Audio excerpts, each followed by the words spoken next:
வணக்கம் மேம். தமிழ் ரைட்டிங்க்கு எப்படி பேமெண்ட் வந்து கால்குலேஷன் ஆகும் நம்ம பார்க்குறோம்.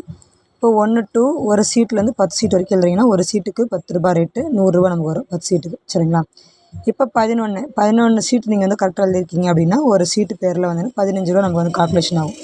11 to 30 வரைக்கும் ஷீட் நல்லா நீட்டாக எழுதிருக்கீங்க அப்படின்னா ₹450 வரும் மேம். ஒரு சீட்டுக்கு ₹15 ரேட். சரிங்களா?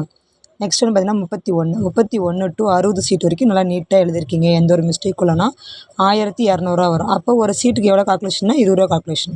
சரிங்களா? இப்போ 61 to 70 வரைக்கும் ஷீட் வந்து கரெக்டாக எழுதிருக்கீங்க, அதே மாதிரி எந்த ஒரு மிஸ்டேக்கும் இல்லை அப்படின்னா ₹2100 வரும். ₹30 கால்குலேஷன். சரிங்களா? ஒரு சீட் பேரில் ₹30 கால்குலேஷன் வரும். இப்போ 71 to 80 வரைக்கும் இப்போது ஒரு ஷீட்லேருந்து தான் மேம் கால்குலேஷன் ஆகும். 1லேருந்து 80 வரைக்கும் கரெக்டாக எழுதிருக்கீங்க, எந்த ஒரு மிஸ்டேக்கும் இல்லை அப்படின்னா ₹3200 அப்படியே நீங்கள் வாங்கலாம். அதில் ஒரு சீட்டுக்கு ₹40 கால்குலேஷன். சரிங்களா?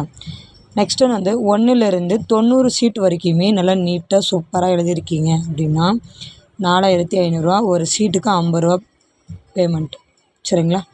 ஸோ இப்படி தான் மேம் பேமெண்ட் வந்து கால்குலேஷன் ஆகும். 1 to 10 சீட் வரைக்கும் எழுதுனா இந்த அமௌண்ட்டு, அதே 1 to 30 வரைக்கும் கரெக்டாக எழுதிங்கன்னா இந்த அமௌண்ட். சரிங்களா? இது 1 to 60 வரைக்கும் நல்லா நீட்டாக எழுதிருக்கீங்கன்னா ₹1200. அது மாதிரி தான், இந்த மாதிரி தான் கால்குலேஷன் ஆகும். அதனால ₹4500, 90 சீட்டுக்கு ₹4500. சரிங்களா மேம்? இது வந்து நிறைய பேர் பார்த்து மந்த்துக்கு இல்லையான்னு கேட்டிருந்தீங்க. இப்போது மந்த்துக்கு அப்படின்னா மேம் ஃபஸ்ட்டு வந்து தமிழில் ஒன் வீக்குக்கு மட்டும்தான், அதாவது 1 வீக் கிடையாது, ஒரு ப்ராஜெக்ட் மட்டும் தான் கொடுத்துட்ருக்காங்க. ஒரு ப்ராஜெக்ட்டுமே 2 டேஸ் மட்டும்தான். அதில் உங்களுக்கு 3 டேஸ் கால்குலேஷன் ஆகும், நீங்கள் எழுதுறனே எழுதலாம். பட் வந்து 2 டேஸ் தான் ஃபுல் டேவாக கொடுப்பாங்க. சரிங்களா? இப்போ உங்களுக்கு இன்றைக்கி வந்து மார்னிங் ஒரு 9 மணிக்குள்ளே வந்துருச்சுன்னா இன்றைக்கி டேவே கொடுத்துருவாங்க. இல்லை ஆஃப்டர்நூன் ஒரு 12 மணிக்கு மேலே, 1 மணி 2 மணிக்கு மேலாம் வருதுன்னா அடுத்த நாள் மார்னிங்லேருந்து தான் டேட் கொடுப்பாங்க. சரிங்களா? அடுத்த நாள் மார்னிங், அதுக்கு அடுத்த நாள் 2 நாள் டைம் கொடுப்பாங்க. அதுக்கு முன்னாடி அந்த ஆஃப் டே வந்து உங்களுக்கு கொடுக்க மாட்டாங்க, நீங்கள் எழுதுறனா எழுதலாம். சரிங்களா? ஸோ அதே மாதிரி ஷீட் வந்து நான் 90 ஷீட்டும் கம்ப்ளீட் பண்ணுறேன் மேம், எனக்கு அமௌண்ட் கொடுங்கன்னா கண்டிப்பாக வராது. சரிங்களா? 90 ஷீட்டும் நீட்டாக பர்ஃபெக்டாக நம்ம என்ன ஃபார்மேட்டில் சொல்கிறோமோ அந்த ஃபார்மேட்டில் ரைட் பண்ணுறீங்க அப்படின்னா தாராளமாக உங்களுக்கு அமௌண்ட் அப்படியே கிரெடிட் ஆகும். சரிங்களா? உங்களுக்கு எப்படி எழுதணும்னு ஒரு வீடியோ போட்டிருப்போம், எப்படி எழுதணும்னு ஒரு ஷீட் ஒன்று அப்படியே ஃபோட்டோ எடுத்து அனுப்பியிருப்போம். இந்த மாதிரி எல்லாமே கொடுத்துருப்போம். உங்களுக்கு வேறு டவுட் இருக்குன்னா கால் பண்ணுறத விட வாட்ஸ்அப்பில் மெசேஜ் போடுங்க. ஏன்னா நிறைய பேருக்கு மெசேஜ் பண்ணுறது, கால் பண்ணுறதுனால பிக்கப் பண்ண முடியாது. அதனால் வாட்ஸ்அப்பில் மெசேஜ் போட்டிங்கன்னா நம்ம ரிப்ளை அடிக்கடி கொடுக்குறது கரெக்டாக இருக்கும். சரிங்களா?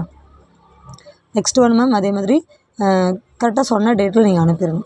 ஏன்னா ஃபர்ஸ்ட் டைம் நீங்கள் பண்ணுறதுனால உங்களுக்கு தெரியாதுன்றதுனால நம்ம டேட் வந்து ஃபிக்ஸ் பண்ணி கொடுக்குறோம். அதையும் மீறி நீங்கள் அனுப்புனா கண்டிப்பாக பேமெண்ட் ஆகும். சரிங்களா? 4-5 நாளாக எடுத்துக்கிறீங்க அப்படின்னா அந்த ப்ராஜெக்ட் அவங்களும் போய் சேர்றதுக்கு கண்டிப்பாக இஷ்யூ ஆகும். அதனால் வந்து டிலே ஆகிறதுனால பேமெண்ட் பண்ண மாட்டாங்க. ஸோ கரெக்டாக நம்ம டேட் வந்து ஃபிக்ஸ் பண்ணி கொடுக்குறோம், அந்த டேட்டில் கரெக்டாக கொரியர் போட்டுருங்க. சரிங்களா? அதாவது